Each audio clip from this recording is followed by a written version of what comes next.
yaitu saling menolong dalam kebajikan dan takwa, maka disebutkan man jahaza ghaziyan fi sabilillah. Ungkapannya di sini betul-betul ghaziyan ya.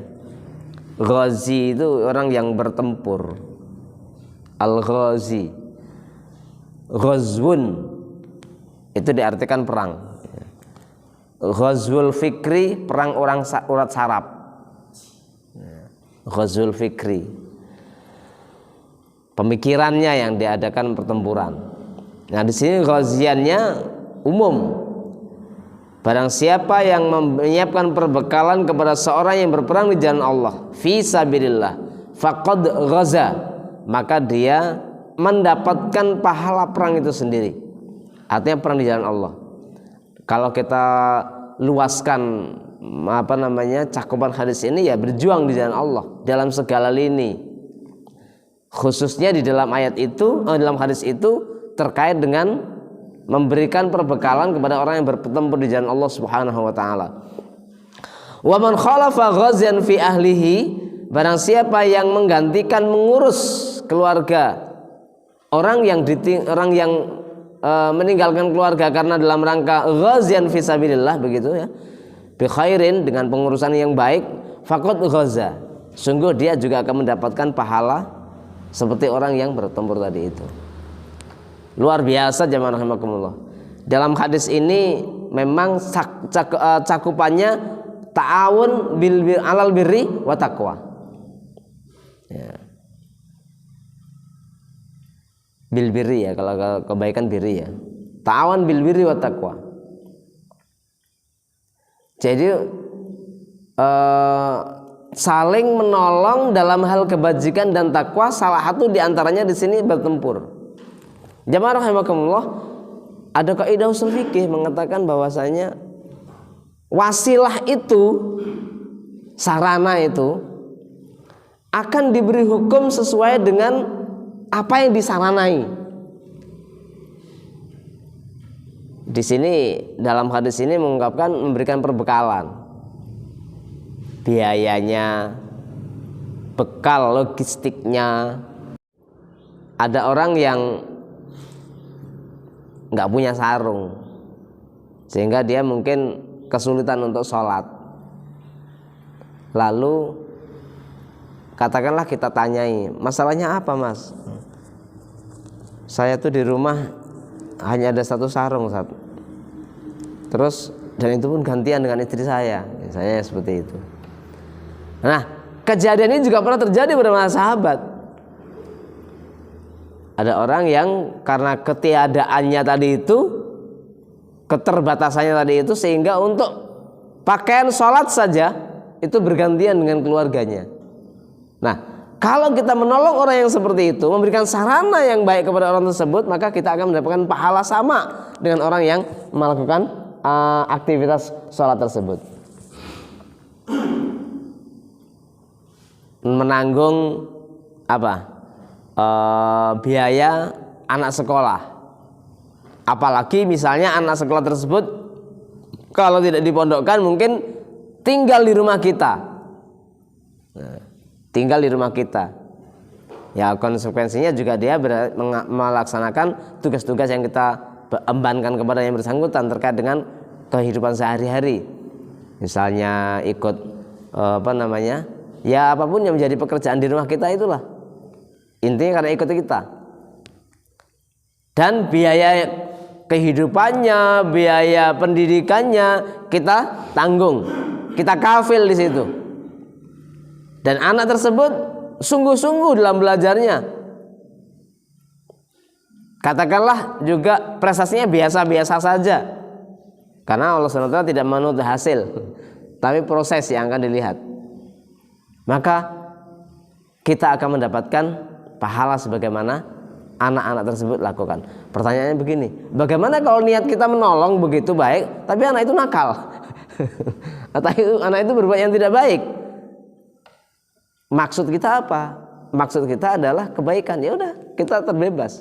Apalagi kemudian kita juga sering menasihati yang bersangkutan, anak yang ikut kita tadi itu, kita tetap menasihati yang baik-baik. kok kemudian ternyata dia melakukan keburukan, melakukan kesalahan-kesalahan di sisi Allah Subhanahu wa taala, maka kita ada alasan, ada ma'dziratan, ada sesuatu yang bisa kita jadikan sebagai tameng dari kesalahan-kesalahan tadi itu. Lain halnya kalau kita enggak memberi nasihat, hanya memberi fasilitas saja tanpa memberi nasihat, tanpa memberi pembinaan, nah itu kita lalai, ya lalai kita. Baik, hadis yang kedua, wa an Abi Sa'id Al-Khudri radhiyallahu anhu anna Rasulullah sallallahu alaihi wasallam ba'atsa ba'tsan ila bani Lihyan min Khudail faqala liyam ba'ith min kulli rajulaini ahaduhuma wal ajru bainahuma, rawahu Muslim. Hadis riwayat Muslim nomor 1896 urutannya berarti ya. Dari Abu Sa'id Al-Khudri radhiyallahu anhu meriwayatkan bahwa Rasulullah SAW mengutus suatu pasukan untuk memerangi Bani Lihyan dari suku Khudail. Lalu beliau bersabda, hendaklah yang berangkat dari setiap 2 orang hanya salah seorang dari keduanya saja. Wallahu bisawab, ini saya kok teringat dengan ini, dengan apa namanya, al-akhain bainal muhajirin wal ansor ya, di mana Rasulullah SAW mempersaudarakan antara muhajir dan ansor. Jika ada 2 orang, maka cukup 1 orang yang kemudian apa namanya berangkat, dan keduanya mendapatkan pahala. Maksudnya adalah yang 1 orang itu juga betul-betul apa tadi memberikan sarana, termasuk diantaranya adalah mengurusi keluarga yang ditinggalkan. Bapak-bapak, ibu-ibu rahimakumullah, kalau bayangkan kita misalnya, katakanlah misalnya di kita ini aja ya, saya lebih semitkan di negeri kita ini, kita utus pasukan, apakah dari TNI atau polisi, untuk tugas tertentu sampai lama, berbulan bahkan, apalagi kalau misalnya diutus menjadi apa itu pasukan perdamaian ke dunia internasional ya. Terus keluarganya di rumah, ya ada anak, ada istri, anak-anak perlu sekolah, keluarga juga harus dilindungi. Maka siapa saja yang kemudian ikut merawat, mencukupi, mengawasi, menjaga keluarga yang ditinggalkan tersebut selama misi kebaikan-kebaikan, dan betul-betul yang dikirim itu betul-betul melaksanakan kebaikan tersebut dengan baik lillahi ta'ala, maka orang-orang yang ikut merawatnya, ikut mengasuhnya, ikut menjaganya, ikut baik kepada keluarga tersebut akan mendapatkan pahala sebagaimana yang sedang diseberang tadi itu. Luar biasa ini urusan ta'awanu al birri wa taqwa itu. Sebaliknya juga sama sebenarnya, ta'awanu al itsmi wal udwan, maka dilarang. Wa ta'awanu al birri wa taqwa wa la ta'awanu al itsmi wal udwan. Di dalam hadis ini terdapat petunjuk bahwa orang yang berperang dan orang yang menggantikannya dalam urusan keluarganya dengan baik, pahalanya sama. Pahalanya sama. Kemudian hadis yang ketiga, wa an Ibnu Abbas radhiyallahu anhuma anna Rasulullah sallallahu alaihi wasallam laqiya rakban birrauha faqala manil qaum qalu al muslimun faqalu man anta qala Rasulullah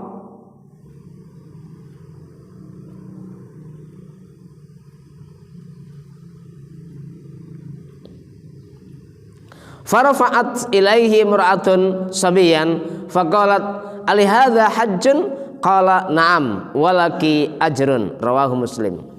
Dari Ibnu Abbas radhiyallahu anhu meriwayatkan bahwa Rasulullah SAW bertemu dengan sekelompok orang berkendaraan di Rauha. Lalu beliau bertanya, siapakah kaum ini? Mereka menjawab, kita kaum muslimin. Kemudian mereka bertanya, Anda ini siapa? Berarti belum kenal Rasul gitu. Beliau menjawab, saya Rasulullah.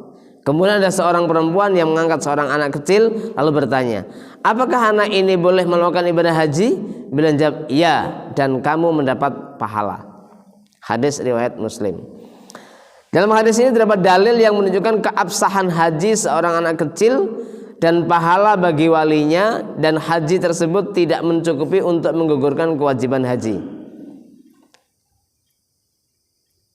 Baik, dari ini ada hal lain yang dalam hadis ini disebutkan ya. Intinya kalau kita kembalikan kepada bab, yaitu apa? Rasulullah SAW menyebutkan walaki ajrun. Nah, kamu juga akan mendapatkan pahala dari haji anak tersebut. Maka dari sini jamaah rahimakumullah, sebagian para ulama dan pensyarah hadis, para fuqaha mengatakan bahwasanya sebenarnya anak-anak kecil itu kan belum dapat beban ya. Ya, anak-anak yang belum balik itu belum mendapat beban. Lalu bagaimana dengan kebaikan-kebaikan yang dilakukan anak-anak kecil tersebut? Melalui hadis ini ya, maka dan hadis-hadis yang semisal, maka orang-orang yang menuntun anak tersebut punya peran untuk memberikan hidayah kepada anak tersebut, lalu betul-betul anak tersebut melakukan kebajikan-kebajikan, maka bagi orang-orang itu ada pahala kebajikannya. Tetapi karena anak tersebut posisinya belum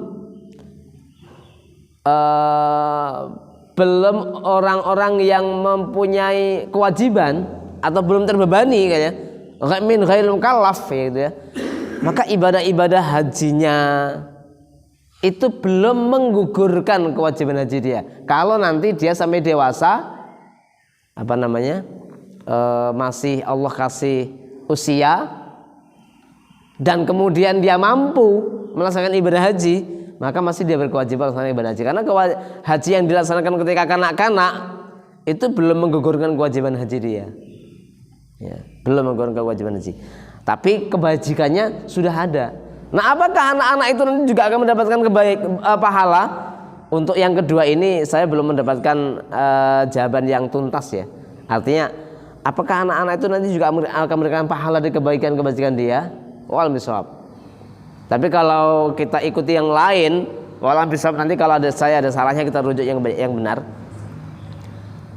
Kebaikan-kebaikan yang dilakukan itu akan Allah hitung.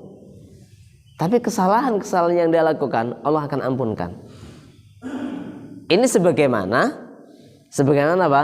Sebagaimana orang yang sudah dewasa, masih jahiliyah, belum masuk Islam begitu, lalu dia masuk Islam, maka kebaikan-kebaikan dia di waktu jahiliyah itu akan dimasukkan ke dalam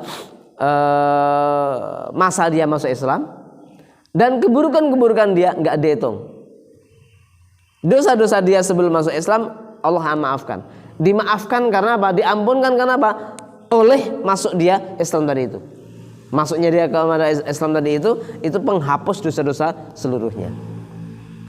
Nah, pertanyaan berikutnya begini, apakah kalau ada orang tua yang membiarkan anaknya melakukan keburukan-keburukan, dia akan mendapatkan keburukan atau dosanya ditimpakan kepada orang tuanya?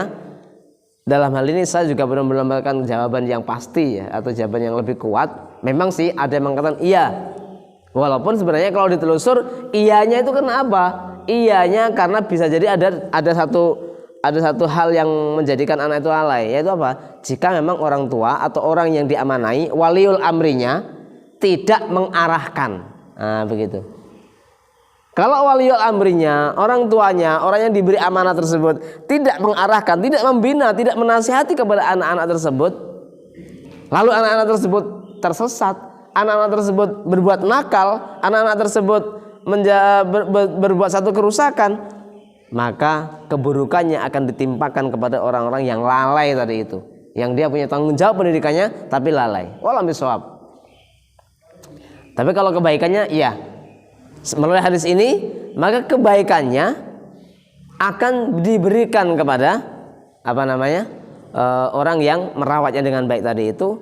Dan tentunya ketika dia anak ini dewasa, kebaikan-kebaikannya wallahualam bishawab, yang saya lebih pegangi pendapatnya adalah akan dihitung oleh Allah Subhanahu wa taala sebagaimana orang-orang jahiliyah tadinya ketika dia di masa jahiliyahnya berbuat kebaikan lalu masuk Islam, maka dia akan mendapatkan kebaikan-kebaikan di waktu jahiliyah itu akan dihitung menjadi amal-amal kebajikan.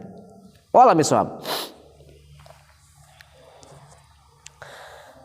Kemudian hadis yang keempat, wa an Abi Musa al-Asy'ari radhiyallahu anhu an Nabi sallallahu alaihi wasallam annahu qala al-khazinul muslimu al-aminul ladzi yunfidhu ma umira bihi fayu'tihi kamilan muwaffaran tayyibatan bihi nafsuhu fayadfa'uhu ila alladzi umira lahu bihi ahadul mutasaddiqin. Muttafaqun alaih. Dari Abu Musa al-Asy'ari radhiyallahu anhu meriwayatkan dari Nabi SAW bahwa beliau bersabda, juru simpan muslim dan dapat dipercaya. Berarti ini kalau dikatakan juru simpan itu berarti apa? Ya sebagian mungkin bendahara gitu ya, orang yang diberi amanah ataupun yang lain lah ya. Juru simpan muslim dan dapat dipercaya yang melaksanakan apa yang diperintahkan kepadanya, kemudian memberikan harta yang disimpannya dengan sempurna. Dititipi harta, dia simpan atau dia jaga dengan baik. Kalau amanah kepada orang yang dituju, amanah itu nyampe betul, nggak terkurangi. Nah ini berat sekali kalau kita singgung-singgung saat ini Pak ya. Diberi titipan ngurang loh. Ibaratnya gini juga, memberikan ibrah atau permisalan itu juga menurut saya juga nggak pas sih ya. Talang ki Mas, talangnya terus ora Mas. Allah, karena kalau bahas masalah ini sedih hasilnya itu ya. Amanah harusnya sampai kepada yang dituju dengan sempurna. Ini malah kemudian enggak ya, bahkan punya harapan yang berbeda dengan ibarat tadi itu, talangan kita teles enggak Mas? Ya, dijawab lagi, dibantah sebenarnya. Iyalah enggak lah, talangannya itu daun talas kok. Daun talas kan enggak basah kan? Allahu Akbar. Baik, kembali ke sini.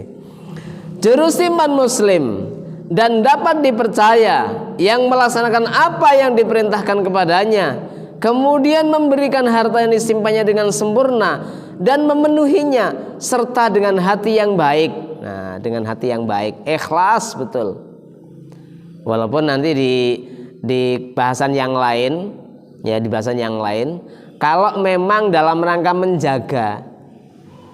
menjaga sebelum sampai kepada orang yang dituju tadi itu membutuhkan biaya, maka wallahualam bishawab, ini mungkin pengambilan yang lebih tidak terlalu ekstrim, ini juga tidak terlalu ifrat.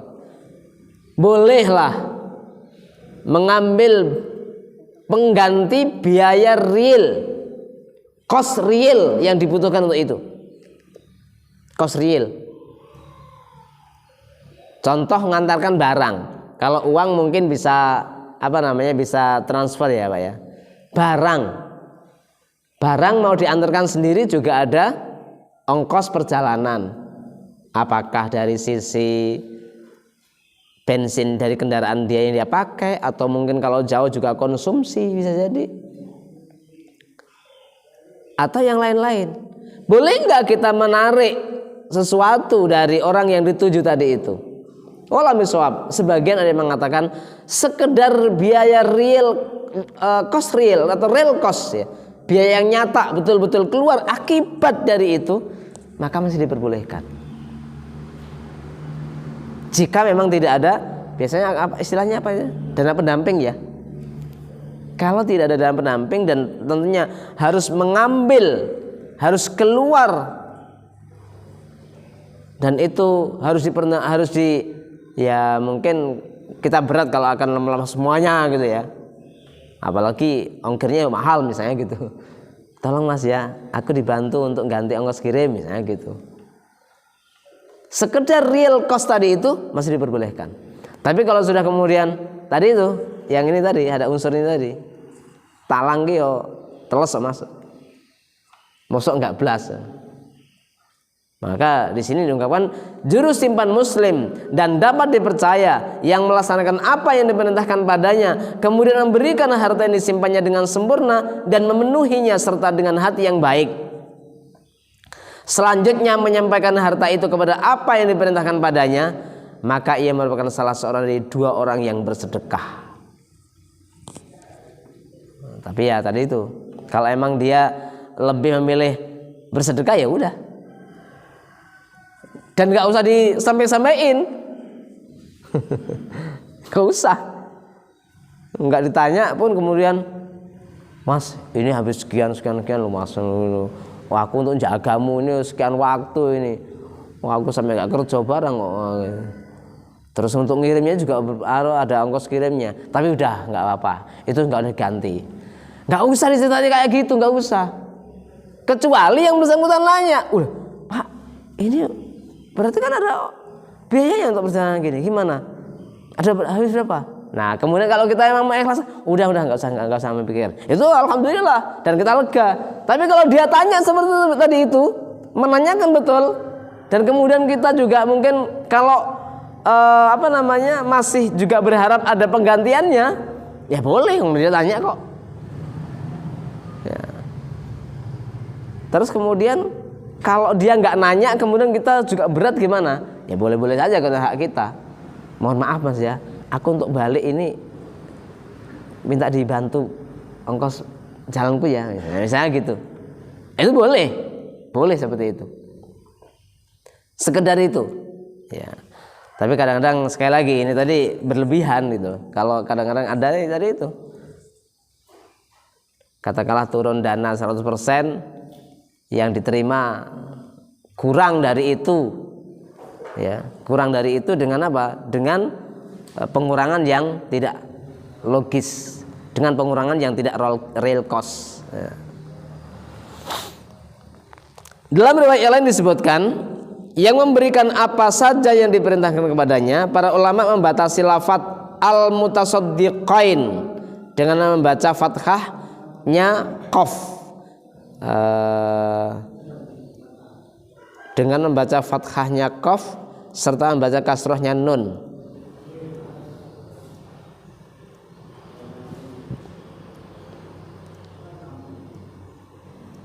Membaca fathahnya qaf dan kasrohnya nun. Mutasaddiqani, gitu ya. Tadi ahadul mutasaddiqaini menjadi ahadul mutasaddiqani.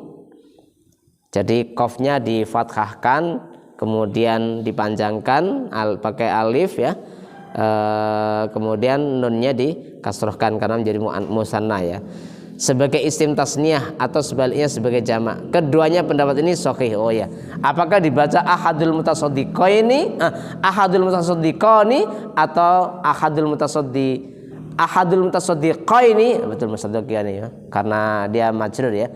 Ahadul mutasaddiqaini atau ahadul mutasaddiqin, dua-duanya benar. Nabi SAW mengingatkan dengan sabdanya, dengan sempurna dan memenuhinya serta dengan hati yang baik. Subhanallah. Dengan sempurna, utuh, dan dengan hati yang baik, ikhlas. Tapi berat ya. Atas apa yang biasa dialami para juru simpan meliputi tamak, cemberut, iri hati. Disinggung ya. Karena apa? Bisa mengalahkan ini tadi, bisa mengalahkan rasa tamak, bisa mengalahkan rasa cemberut, bisa mengalahkan iri hati ya. Barang siapa yang melakukan hal tersebut, maka dia termasuk orang yang barang siapa yang melakukan hal tersebut, yaitu dengan tamak, dengan cemberut, dengan iri hati maksudnya, maka dia termasuk orang yang paling kikir di antara orang-orang yang kikir. Artinya apa? Tidak sempurna, penuh dengan ketamaan hati, dengan muka yang cemberut dan iri hati. Nah, maka ini dikatakan orang yang kikir. Dan barang siapa yang menyerahkan harta tersebut dengan sempurna tanpa ada kecurangan, maka ia mendapatkan pahala orang yang memberi. Akan mendapatkan pahala orang yang memberi. Orang yang bersedekah itu yang nitip tadi itu. Jadi kita ini hanya kebawaan, Pak, hanya kelewatan.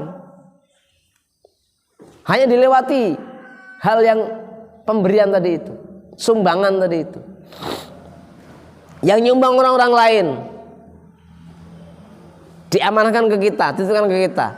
Tolong ya, sampaikan kepada lembaga itu. Berapa ini nilainya? 100 juta. Full. Padahal melalui rekening kita, misalnya gitu. Karena dia nggak punya rekening yang tempat yang dituju misalnya, dan yang lain-lainnya, kita serahkan sepenuhnya. Walaupun kalau dana jumlah besar begitu, kalau pribadi saya juga akhirnya setelah berbagai macam peristiwa menganjurkan lembaga-lembaga itu harus punya rekening yang lembaga, Pak ya. Yang kemarin pernah viral, pernah dipermasalahkan kan juga itu loh, yang rekening yang untuk menampung dana-dana sumbangan aksi 212 itu kan yayasan, Mas Yan. Bukan yayasannya 212 tapi yayasan lain yang memang punya simpati itu. Akhirnya kan dipermasalahkan kan di pengadilan. Nah, ya itu karena apa? Administrasi lebih, apalagi yang banyak gitu kan. Ya karena juga mungkin ada juga yang khawatir jangan-jangan nanti ada yang diselewengkan, ada yang salah sasaran. Nah, kalau dananya terkumpul aja kurang lebih sampai ber-MM begitu, ya kan? Dan itu bukan dana yayasan tersebut. Ya, makanya ini ya itulah muamalah lebih modern itu memang harus lebih hati-hati, lebih jeli, Pak ya. Mungkin maksud orang-orang yang bantu itu tulus, tapi kalau ada orang yang ngusik-ngusik dan memang hukum positifnya itu juga ada celah untuk memperkarakannya, itu memang bisa diperkarakan, kan begitu. Apalagi kalau sampai dananya itu besar begitu, membesar ya kan. Orang-orang yang nggak suka nggak salah sih, maksud saya nggak salah itu, mereka juga punya hak untuk curiga, untuk apa itu. Adapun ya untuk meminimalisir, untuk menanggulangi hal-hal, untuk mencegah hal-hal yang seperti itu ya tadi itu. Hendaknya lebih proporsional ya. Wallah bisawab. Inilah muamalah seperti itu ya. Muamalah itu seperti itu.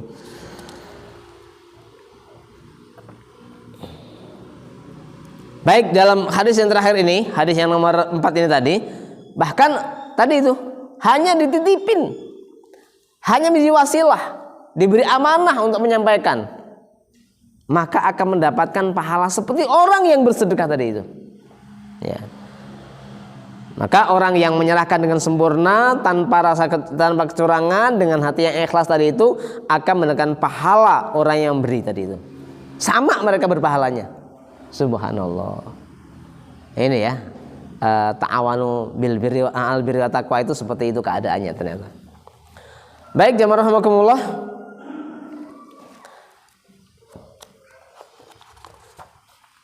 Saya lanjutkan pada bab berikutnya. Sebelum masuk bab berikutnya, mungkin ada pertanyaan dari bab ta'awanu al birri wa taqwa ini, bab yang ke-21 kalau ada. Kalau ada, monggo Pak, silakan Pak Derawan. Waalaikumsalam warahmatullahi wabarakatuh.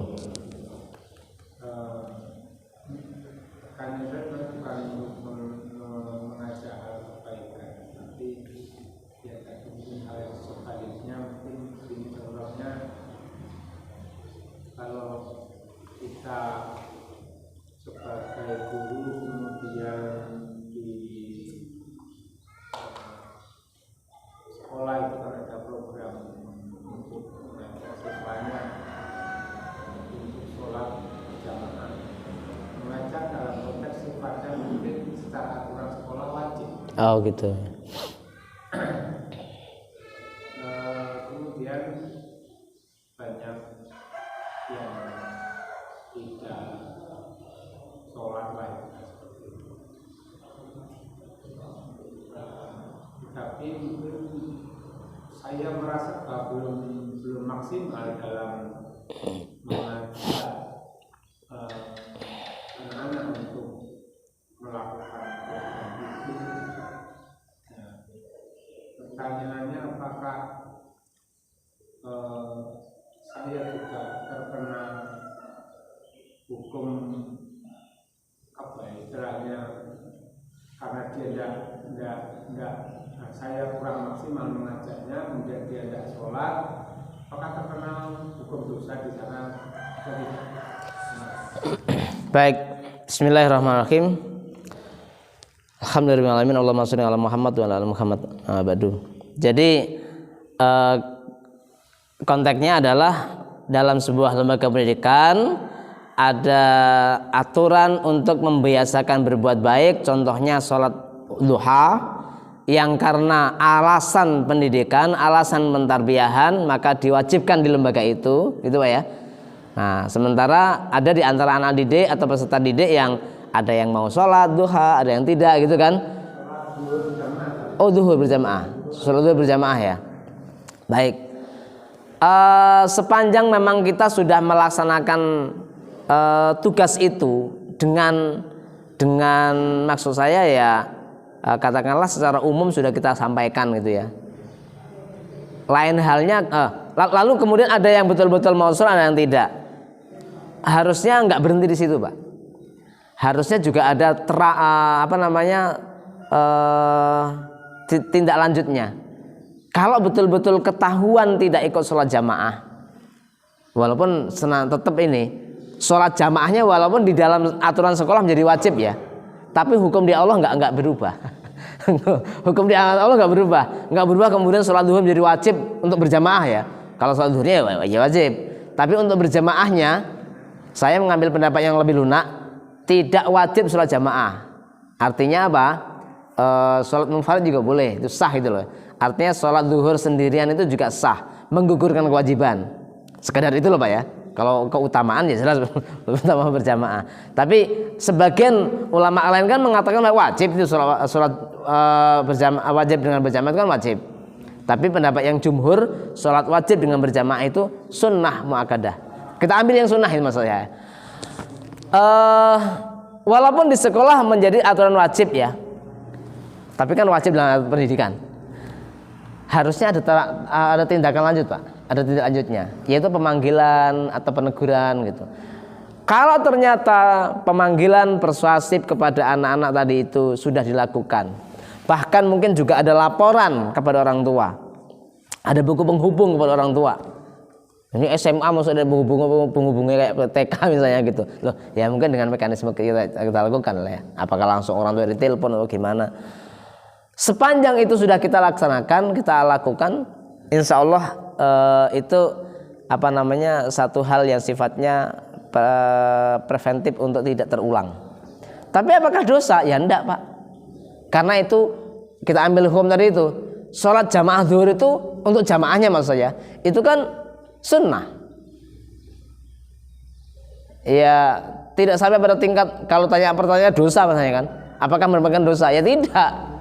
Lain halnya kalau Pak Gunawan sebagai misalnya orang yang diamanai untuk itu jor kelowor, nah sama sekali nggak ada anjuran, nggak ada tindak lanjut, kemudian juga tidak ada perhatian ke situ. Itu bukan dari sisi dosa karena anak itu nggak sholat, bukan, tapi meninggalkan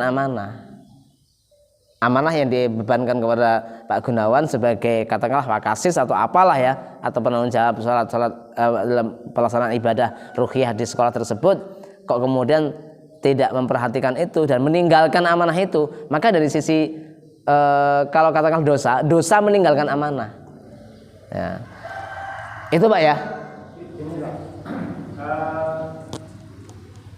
Kita kan tahu persis bahwa ketika anak itu mungkin tidak sholat berjamaah zuhur misalkan atau mungkin asar, sebenarnya anak ini juga tidak sholat munfarid juga gitu. Kita tahu persis gitu loh kan. Oh gitu. Iya, kita tahu persis gitu. Karena kalau dia tidak sholat di sekolah, kemudian di sekolah juga taruhlah dulu lah, dia nggak ikut sholat jamaah, dia hampir 99% juga nggak sholat. Oh, iya.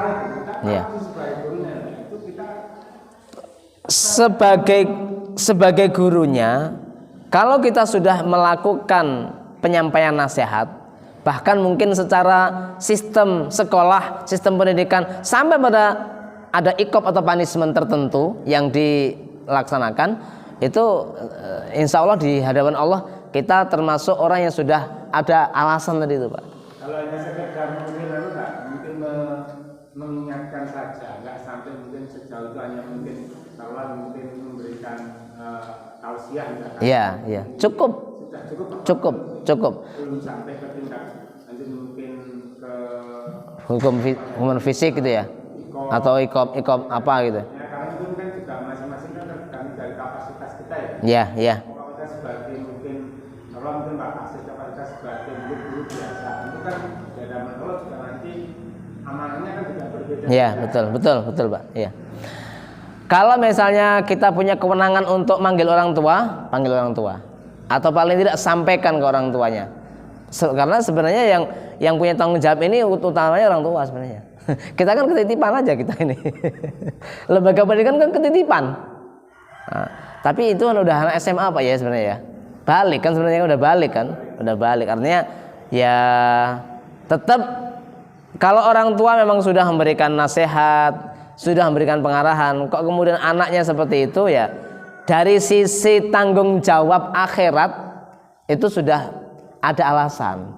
Tapi kalau dilihat dari keutamaan, memang keutamaan Pak ya, itu apakah orang tua langsung, apakah guru pendidik, ataupun orang-orang yang lebih tahu kerabat kita, tetap ada tanggung jawab. Tapi ikop hukumannya, apakah kemudian kita terkena efek tadi itu, efek yang kemudian membiarkan berbuat buruk? Enggak, karena kita sudah punya alasan. Alasan yang betul-betul kita sampaikan di hadapan Allah Subhanahu wa taala, yaitu sudah kita nasihati, mekanisme pendidikan sudah kita lakukan, sudah kerjasama dengan rumah misalnya seperti itu sebagai lembaga pendidikan ataupun seorang pendidik itu ada alasan Pak, lepas ya. Baik, sarankan sedikit bab ke-22, yaitu babun nasihah, bab nasihat. Allah berfirman, a'udzubillahi minasyaitonir rajim, bismillahirrahmanirrahim, innamal mu'minuna ikhwatun. Sesungguhnya orang-orang mukmin itu bersaudara. Lalu ungkapan saudara terdapat isyarat untuk menegaskan nasihat. Allah menyebutkan dalam kisah Nabi Nuh, wansahu lakum, dan aku memberi nasihat kepadamu. Surat Al-A'raf ayat 62. Allah SWT menyebutkan dalam kisah Nabi Hud, wa ana lakum nasihun amin, aku ini pemberi nasihat yang terpercaya kepada kamu. Surat Al-A'raf 68. Sebagian ulama berkata tanda-tanda nasihat itu ada 3, yaitu hati memperhatikan musibah yang menimpa kaum muslimin. 2, memberikan nasihat atau saran kepada mereka. Dan 3, memberi petunjuk untuk kemaslahatan mereka meskipun mereka tidak tahu dan meskipun mereka membencinya. Ini 3 ini ya kata ulama ya. Tanda-tanda nasihat ada 3. Pertama, hati yang memperhatikan. Berarti kita open. Ya, kita open kepada lingkungan, kepada orang lain ya. Itu perhatian sebenarnya. Artinya itu bagian dari nasihat. Yang kedua, memberi saran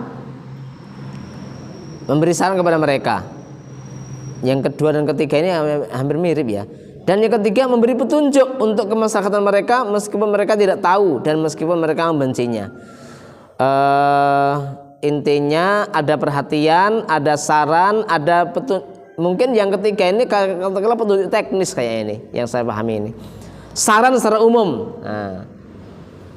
Saran secara umum, yaitu misalnya ada musibah, kemudian ya sabar mas ya, orang sabar itu insya Allah pahalanya luar biasa. Itu sekedar saran. Tapi yang nomor 3, petunjuk, itu bisa jadi mengatasi hal tersebut atau langkah berikutnya setelah mengalami ini. Nah itu. Jadi sudah ada ada langkah yang berikutnya. Ada tindak lanjutnya. Bukan hanya sekedar nasihat yang sifatnya membangkitkan motivasi, tapi sudah sampai pada tingkat ada memberikan petunjuk-petunjuk teknis. Ulama shawab. Ini pandangan para ulama diantaranya sampai ke sana ya, terkait dengan nasihat itu. Hadisnya an Abi Ruqayyah Tamim bin Aus Ad-Dari radhiyallahu anhu anna Nabiy sallallahu alaihi wasallam qala ad-dinun nasihah qulna liman qala lillahi wa li kitabihi wa li rasulihi wa li a'immatil muslimin wa ammatihim. Dari Abu Ruqayyah Tamim bin Aus Ad-Dari radhiyallahu anhu meriwayatkan bahwa Nabi sallallahu alaihi wasallam bersabda, agama merupakan nasihat. Kita semua bertanya, untuk siapa? Beliau menjawab, bagi Allah, bagi kitabnya, bagi rasulnya, bagi pemimpin-pemimpin kaum muslimin, serta bagi umat Islam secara keseluruhan. Hadis riwayat Imam Muslim nomor hadis 55. Daud 4944, Nasai juz 7 nomor 156. Penjelasannya, hadis ini menjadi poros Islam. Nasihat merupakan tiang agama dan pondasinya. Nasihat untuk Allah ialah, ini di sini makna-maknanya ya. Kan kalau kita pahami, loh, Allah dinasihati, gimana maksudnya? Diberikan penjelasan, nasihat untuk Allah ialah beriman kepadanya, tidak menyekutukannya, mensifatinya dengan sifat-sifat kesempurnaan, melakukan ketaatan kepadanya, menjauhi maksiat kepadanya, cinta kepada Allah, benci karena Allah, dan bersyukur atas semua nikmat Allah Subhanahu wa taala. Ternyata itu yang dimaksud dengan nasihat untuk Allah itu. Ad-dinun nasihah lillahi, untuk Allah. Berarti apa? Untuk dipenuhi hak-hak Allah, untuk diibadahi dan tidak diserikatkan dengan sesuatu apapun. Ini yang pertama. Ad-din lillah. Kemudian dikatakan li kitabillah. Nasihat untuk kitab Allah ialah beriman bahwa kitab itu diturunkan oleh Allah. Yakin kita, iman Allah telah menurunkan kitab-kitabnya dari Taurat, dari Zabur, Taurat, Injil, suhuf-suhuf yang lain sampai Al-Qur'an. Hanya kemudian keimanan kepada kitab-kitab terdahulu, iman bahwasanya Allah menurunkannya, tapi tidak ada kewajiban bagi kita untuk mengamalkan isinya, karena yang wajib kita amalkan adalah yang ada dalam Al-Qur'an. Serta memahami ilmu-ilmunya, perumpamaan-perumpamaannya. Jadi isi dari Al-Qur'an itu sendiri. Kemudian nasihat untuk Rasul artinya apa? Beriman kepadanya, menaatinya, dan membela sunnah-sunnahnya kepada Rasul. Jadi mentaati perintah-perintah Rasul, menghidupkan sunnah-sunnahnya. Ya. Nasihat untuk para pemimpin kaum muslimin ialah membantu mereka untuk menegakkan kebenaran, menaati mereka, mengingatkan mereka dengan lemah lembut, tidak memberontak kepemimpinan mereka, dan mendoakan mereka. Ini termasuk hal yang perlu betul-betul kita perhatikan di sini ya. Terkait dengan nasihat kepada pemimpin, untuk ditaati hal-hal yang baiknya, jangan ditaati hal-hal yang buruk. Nasihati dengan baik, dengan sistem yang berlaku. Ya. Tidak mengangkat senjata kepada mereka sepanjang mereka itu adalah orang-orang atau pemimpin yang sah. Kemudian terakhir, nasihat untuk amatihim itu apa? Nasihat untuk umat Islam secara umum, yaitu memberi petunjuk kepada mereka untuk kemaslahatan mereka dalam urusan agama dan dunia mereka, membantu mereka, menutupi aib-aib mereka. Nih, aib-aib mereka kita tutupi, jangan dibongkar. Memerintahkan hal yang baik dan mencegah dari yang mungkar, serta penuh dengan keramahan kepada mereka. Ini adalah yang dimaksud dengan nasihat. Jadi poros ya, ini umum banget ya, umum sekali. Ad-dinu nasihah lillahi wa li kitabihi wa li rasulihi wa li a'immatihi wa ammatihim. Ya. Wa li a'immatil muslimina wa ammatihim, untuk para pemimpin kaum muslimin dan untuk mereka secara keseluruhan, dengan penjelasan tadi itu. Hadis yang kedua, an Jarir bin Abdullah radhiyallahu anhu qala bayatu Rasulullah sallallahu alaihi wasallam ala iqamatis shalah wa ita'iz zakah wan nushi likulli muslimin. Muttafaqun alaih. Dari Jarir bin Abdullah radhiyallahu anhu berkata, saya berbaiat kepada Rasulullah SAW untuk melakukan sholat, menunaikan zakat, dan memberi nasihat kepada setiap orang Islam. Muttafaqun alaih. Hadis riwayat Bukhari dan Muslim berarti ya. Dalam hadis ini terdapat kewajiban memberi nasihat, yaitu kewajiban sesuai dengan kadar kebutuhan. Ketika orang yang memberi nasihat tahu bahwa nasihatnya akan diterima dan dirinya aman dari hal-hal yang tidak disenangi. Nah, ini juga termasuk hal yang diingat juga Pak ternyata. Kalau ternyata kita beri nasihat kok ternyata bahaya bagi kita, ya kita manuver, jangan kita langsung. Ya, lewat lisan orang yang dia lebih taati. Ya, itu bagus. Dan yang terakhir, An Anas radhiyallahu anhu an-Nabi sallallahu alaihi wasallam qala, la yu'minu ahadukum hatta yuhibba li akhihi ma yuhibbu li nafsihi. Muttafaqun alaih. Dari Anas radhiyallahu anhu meriwayatkan dari Nabi SAW bersabda, tidak sempurna iman seseorang sehingga ia mencintai untuk saudaranya hal-hal yang ia cintai untuk dirinya sendiri. Termasuk apa Pak? Nasihat.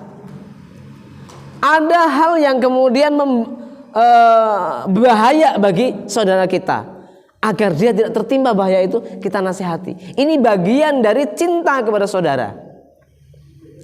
Tapi kadang-kadang saudara yang dinasihati itu nggak paham kalau kita cinta kepada dia, kalau kita melindungi dia, maka nasihat pun harus disampaikan dengan baik-baik, dengan bijak. Memberi itu kalau dengan tidak baik juga nerimanya nggak baik itu Pak ya. Kita sedekah tapi dilemparin, kira-kira mau nerima nggak Pak? Balikkannya kepada kita ditendang. Maka ini juga ada satu pesan sebenarnya. Memberi itu juga dengan santun. Al-Quran sudah memberikan isyarat kan, beri, jangan diungkit-ungkit pemberian itu, apalagi memberi sungguh dicela kan, akan membatalkan nilai sedekah kan. Memberi tapi mengungkit-ungkit, diiringi dengan celaan, diiringi dengan sesuatu yang menyakiti hati orang yang menerima, itu akan menghapuskan pahala pemberian atau pahala sedekah tadi itu. Penjelasannya secara singkat, di dalam hadis ini terdapat dalil bahwa tidak sempurna iman seorang muslim sehingga ia mencintai kebaikan dan ketaatan ada pada saudaranya, yang ia cintai ada pada dirinya sendiri. Jadi kalau mengetahui di saudara kita itu ada kemaksiatan, sebagian dari bentuk cinta kita kepada dia, kita nasihati dengan baik. Ini udah dinasihati dengan baik Pak, tapi bandel terus malah jadi problem di keluarga, gimana? Ya mungkin berderajat. Baik atau bijak di situ tuh berderajat juga. Bahkan mungkin bertingkat apa? Ya kalau sudah berlebihan mungkin tingkat hajar juga Pak. Hajar itu apa? Didiamkan 3 hari tapi jangan lebih. Jangan lebih 3 hari. Diberi nasihat yang baik-baik. Kalau mungkin kita langsung malah nanti bentrok. Malah bentrok ini kalau sama kakak adik atau saudara. Ya lihat orang lain. Lihat orang lain. Bagaimana kalau sudah lewat orang lain, kita sendiri memberi nasihat malah salah kedaden, bisa gitu ya? Kan kadang ada juga. Wes lah, Mas, sampean nggak usah usul dengan keluargaku lah. Kita udah pada dewasa. Mbak urusi keluarganya dewe. Misalnya sampai ada jawaban yang seperti itu, ya sudah, lewat yang lain. Tetap kita doakan juga, itu saudara kita. Nasihat kita langsung sudah, lewat orang lain sudah, kita doakan sudah, ya sudah. Tawakal kita kepada Allah SWT. Toh yang betul-betul bisa membukakan hati dalam arti hidayah taufik itu hanya milik Allah Subhanahu wa taala sendiri. Manusia itu hanya sekedar bisa memberikan nasihat. Itulah rahasianya Pak. Hidayah itu ada 2, hidayatul irsyad dan hidayatul taufik. Hidayatul irsyad, petunjuk-petunjuk, nasihat-nasihat. Itu hidayatul irsyad. Kita sampaikan langsung atau lewat orang lain. Atau kan doakan. Yang membuka hati Allah Subhanahu wa taala, itulah hidayah taufik. Ibnu Salah berkata, barangkali hal ini sangat sulit dilakukan, padahal bukan seperti itu yang dimaksud. Karena maksudnya adalah tidaklah sempurna keimanan seorang sehingga ia mencintai untuk saudaranya seislam hal-hal yang ia cintai, untuk dirinya sendiri. Orang yang melakukan hal ini akan menghasilkan kecintaan kepadanya dalam kondisi yang sempit sekalipun, karena ia tidak mengurangi nikmat saudaranya sedikit pun. Hal ini sangat mudah bagi orang yang memiliki hati yang sehat, namun sangat berat bagi orang yang memiliki hati yang rusak. Berarti dua-duanya. Inilah luar biasanya nasihat, Pak. An-nasihah itu harus kita kemudian betul-betul kita kembangkan, muslim dengan muslim yang lainnya. Demikian yang dapat kita kaji pada kesempatan pagi hari ini, jam 6:10. Kalau ada pertanyaan saya tunggu, kalau tidak kita tutup. Cukup ya Pak ya? Baik, demikian 2 bab ya. Bab yang pertama tadi melanjutkan terkait dengan ta'awanu 'alal birri wa taqwa. Sarana, orang yang beri sarana, orang yang memberikan perbekalan, orang yang memberikan penjagaan kepada keluarga yang ditinggal, itu akan mendapatkan kebaikan pahala sama seperti orang yang melakukan aktivitas yang meninggalkan keluarga tersebut. Kemudian bab yang ke-22 yang berikutnya, yaitu pentingnya nasihat kita berikan kepada orang-orang lain, saudara seiman kita, apalagi saudara kerabat kita dan seiman kita. Hadanallahu wa iyyakum ajmain. Semoga ada manfaatnya. Yang benar dari Allah SWT, yang salah saya pribadi, astaghfiru minkum dan astaghfirullahaladzim. Subhanaka Allahumma bihamdika asyhadu an la ilaha illa anta astaghfiruka wa atubu ilaik. Assalamualaikum warahmatullahi wabarakatuh.